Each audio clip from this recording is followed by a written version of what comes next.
कादरी साहब, हुकूमत की तरफ से पिछले इजलास में स्पीकर साहब की तरफ से कहा गया, अचानक वो इजलास मुलतवी हुआ, जुमे को इस पर बहस मुतवक्को थी। दरमियान में जुमेरात को स्पीकर साहब ने पार्लिमानी रहनुमाओं को ख़त भी लिखे कि जी एक पार्लिमानी कमेटी बने।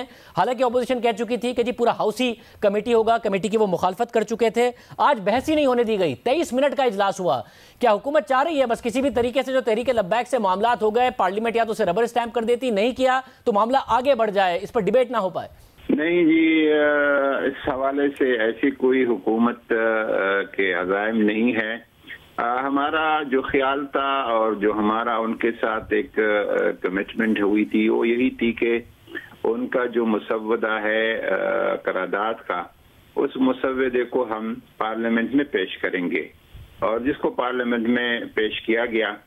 और फिर स्पीकर साहब का ख्याल था कि चूंकि एक कौमी नौइयत का इंतहाई एक हसास इशू है तो इसके लिए एक खुसूसी पार्लिमानी कमेटी बन जाए और वो उसके तमाम तर तफासील को तय करे और इसके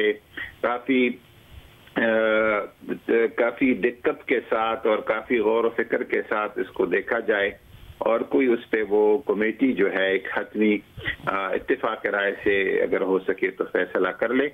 और उस कमेटी के लिए तमाम अपोजिशन जमातों को कहा गया है, हुकूमत के जो एलाइज है उनको भी कहा गया है कि अपने नाम भेजें और उस कमेटी में आ जाए। ऐसा इकबाल साहब, जैसे नूरुल्लाह कादरी साहब ने कहा कि जो हमने उनसे मुआहदा किया था उसके तहत पार्लियामेंट में मामला ले आए। फवाद चौधरी साहब कह रहे हैं कि जी हमने अपनी जिम्मेदारी पूरी कर दी है, अब अगर अपोजिशन चाहती है तो अपनी करारदाद ले आए, या तो अब स्पीकर की बनाई गई जो कमेटी है जिसके लिए उन्होंने खुतूत लिखे हैं कि जी कमेटी के लिए उस पर अमल दरामद कर लें, या फिर अपनी करारदाद ले आए। ये इतना पार्लियामेंट में क्या फिर शोर शराबा ही चलता रहेगा और फंक्शन नहीं होने दिया जाएगा पार्लियामेंट को? शाहजेब, पहली बात तो यह है कि अगर यही करारदाद मसले का हल थी और इन्होंने नवंबर में मुआहदा किया था तहरीक लब्बैक के साथ, तो मैं ये जानना चाहता हूं कि नवंबर के बाद दिसंबर गया, जनवरी गया, फरवरी गया, मार्च गया और अप्रैल आया। 5 महीने में कौमी असम्बली के कई इजलास हुए। ये करारदाद हुकूमत क्यों नहीं पेश कर सकी? अगर ये करारदाद पेश करके मामला ख़त्म हो जाता, अगर इतना ही आसान था और जैसे ये कह रहे हैं कि उनकी फरमाइश पूरी हो गई, तो इस करारदाद को 5 महीने पहले, 4 महीने पहले, 2 महीने पहले पेश कर देते तो ये कत्लो गारतगरी तो ना होती। कितनी इंसानी जाने गई हैं, पुलिस वाले ये काजी साहब, इसका ये क्यों इतना डिले किया गया? जानों को वो खो बैठे हैं। तो इसलिए मैं समझता हूं कि ये हुकूमत की नाअहली है। दूसरी बात ये है कि इस मसले पर कमेटी के लिए हमने मुखालफत यूं की है कि कौमी असम्बली का हर रुकन जो लोगों से वोट लेकर आया है वो चाहता है कि मैं इसके ऊपर हिस्सा डालूं और कौमी असम्बली का हर रुकन इसकी कार्रवाई में हिस्सा लेना चाहता है। और हमने कहा है कि होल ऑफ हाउस कमेटी बनाई जाए, पूरी असम्बली को इसकी कमेटी का एक शक्ल दी जाए जो कि कानून के अंदर उस बात की इजाजत दी जाती है। तो हुकूमत जो है इन चीजों से फिर राय फरार कर रही है। और फिर जैसे आपने कहा कि जहां एक तरफ इतनी अर्जेंसी थी और उसके बाद आपने देखा इजलास 2 दिन के लिए मौखर, और इसके बाद जब आज इजलास हुआ तो एजेंडे पर वो बहस ही शामिल नहीं थी, और जब हमने उसके लिए मुतालबा किया तो वो इजलास को बर्खास्त करके फरार हो गए। ये काजी साहब, ये 2 सवाल इसका अगर जवाब दे दें। वो कह रहे हैं एक तो सब चाहते हैं कि इस पर डिबेट हो, तमाम मुंतखब अराकीन, इसलिए पूरे हाउस को एक कमेटी के तौर पर डिबेट शुरू की जाए, और दूसरा 5 महीने आपने लगा दिए, उसी वक्त कर लेते अगर ये किया गया था, उसी वक्त पार्लियामेंट में ले आते, खून खराबा ना होता। काश हम उसी वक्त ले आते, ये कोताही हुई है उस वक्त ले आते, लेकिन अब आया है तो अब तो आगे इसको चलने दे, चला देना चाहिए अपोजिशन को। और देखें जब ये एक हतमी मुसव्वदा कमेटी से आएगा तो पार्लियामेंट के अराकीन को किसने मना किया है कि उस पर बहस न करे? सब बहस करे, बहस में हिस्सा लें। कोई और आज अगर बहस नहीं होने दिया गया या इसको एजेंडा में नहीं लाया गया इस वजह से कि वो कमेटी कंप्लीट नहीं है, वो नाम जब अपोजिशन के और हुकूमती पार्टियों के लोग दे देंगे तो फिर कमेटी में चला जाएगा और आगे उसके जो जिस इजलास में भी चाहेंगे ले आए और उस पर अपोजिशन और हुकूमत सारी अराकीन उसमें बहस करें, खुल के बहस करें। जी एहसन इकबाल साहब, ये जो बात कर रहे हैं कि पहले कमेटी कर ले, उसके बाद खुलकर हाउस डिबेट करे उसके ऊपर।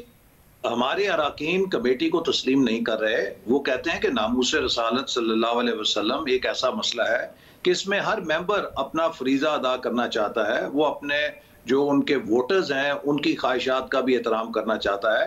तो ऐसी मिसालें मौजूद हैं कि whole of the house committee बनाई जाती है। आप 10, 15, 20 लोगों में जो बात लाना चाहते हैं, यहाँ पर जितने भी 342 अरकान हैं वो सब के सब उसमें शरीक होना चाहते हैं। हम किसको कमेटी में भेजेंगे, किसको नहीं भेजेंगे। तो लिहाजा इसके साथ साथ हमने इनसे इस्तफसार किया है कि आपने इस करारदाद में कहा है कि ये एक मामला रियासती नौयत का है और इसका जो डोमेन है वो सिर्फ खालिसतन रियासत है जो तय कर सकती है इन मामलात का।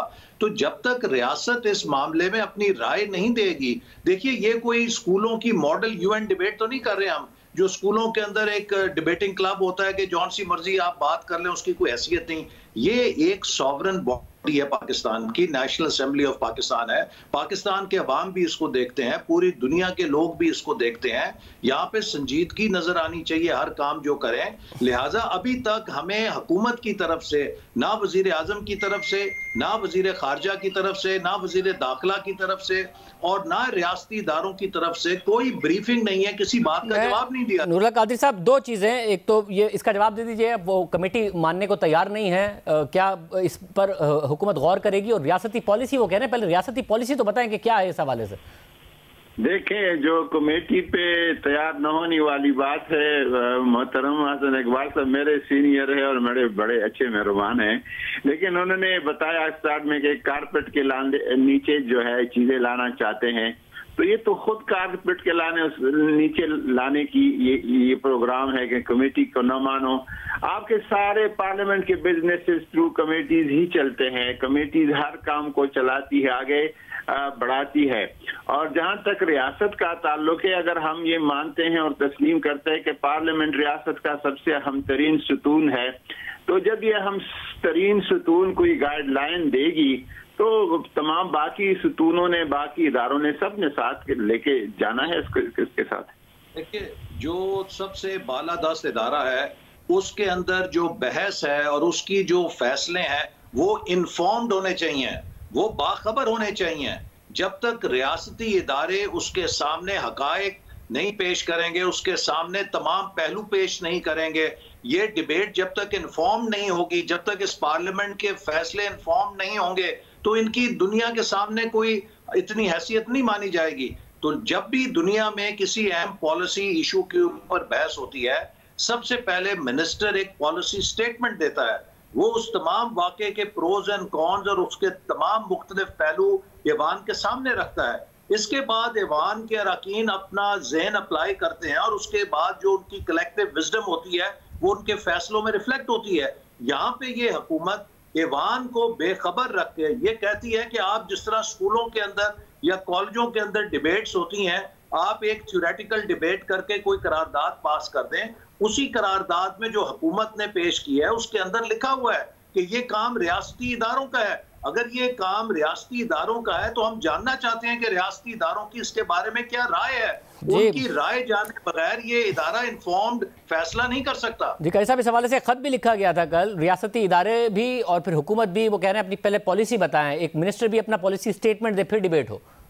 कमेटी में मेरा पोजीशन के दोस्तों से और बतौर खास मोहतरम हसन इकबाल साहब से ये गुजारिश है कि कमेटी बेशक ये मुतालबा करे कि रियासती इदारों या बल्कि बाई नेम कहें कि फलां फलां साहब आ जाएं और इस कमेटी को इन्फॉर्म करे कि क्या हुआ है, क्या हो रहा है और क्या प्रोग्राम है। हसन इकबाल साहब, कमेटी में ये सारी ख्वाहिशात पूरी हो सकती हैं, वो कह रहे हैं। देखिए ना शाहजेब, हमारा मसला यह है कि हम कमेटी में किस रुकन को नॉमिनेट करें। हर रुकन इस मामले में, ये इतना सेंसिटिव हसास मामला है, लोगों के दिलों के करीब है कि हर शख्स नामूस रसालत सल्लल्लाहु अलैहि वसल्लम के इस फर्ज में अपना हिस्सा डालना चाहता है। मगर हसन इकबाल साहब देखें, ये तो फिर देखें, ये तो तमाम जमातों के लोग चाहते हैं ना, ये तमाम जमातों के लोग चाहते हैं, ये तो तहरीक इंसाफ के भी लोग यही चाहते होंगे। मगर अगर वो कमेटी के लिए राजी है तो आप भी अपनी जमात की एक कमेटी बना सकते हैं और उनको ये बता सकते हैं कि जब मामला पार्लियामेंट में आएगा तो सब बहस कर सकते हैं इस पर, अभी कमेटी में जाएगा, वहां पर रियासती इदारों से आप ब्रीफिंग ले लें। देखिए ना, फिर तो यही हमारे यहाँ होता है कि कमेटी मामला खेला जाता है, जिस चीज को आपने इल्तवा में डालना हो उसको आप कमेटी के सुपुर्द कर देते हैं। हमने तो एक बहुत आसान हल दिया था कि आप ऐवान को 10 घंटे चलाएं, 12 घंटे चलाएं, हम बैठने के लिए तैयार हैं। आप देखिए पिछले 10 दिनों में शायद 4 घंटे ऐवान की कार्रवाई हुई है। कौमी असेंबली को भी इन्होंने मजाक बना दिया है। तो लिहाजा अगर हम वाकई संजीदा हैं और चाहते हैं कि इस मसले को मुस्तकिल तौर पे तय करें, ये ना हो कि 2-4 महीने के बाद फिर एक नई शक्ल में सामने आ जाए, तो हुकूमत को संजीदगी का मुजाहरा करना चाहिए। सबसे पहले वजीर आजम को अपना बयान देना चाहिए, मुतलका वजीरों को बयान देना चाहिए, जो रियासती इदारे हैं वो आके अपना पॉइंट ऑफ व्यू दें, उसके बाद ऐवान डिबेट करे और इसको 2 दिन 4 दिन 6 दिन जितनी देर बहस चलती है उसके बाद समेट दें। YouTube पर गूगली न्यूज देखने के लिए youtube.com की सर्च बार में गूगली न्यूज टीवी टाइप करें। गूगली न्यूज के पेज पर सुर्ख रंग के सब्सक्रिप्शन वाले बटन पर क्लिक करना ना भूलिए। YouTube पेज पर अपलोड होने वाली वीडियो से बाखबर रहने के लिए बेल आइकन पर क्लिक कीजिए। आपको हर नई वीडियो के बारे में नोटिफिकेशन मौसूल हो जाएगा।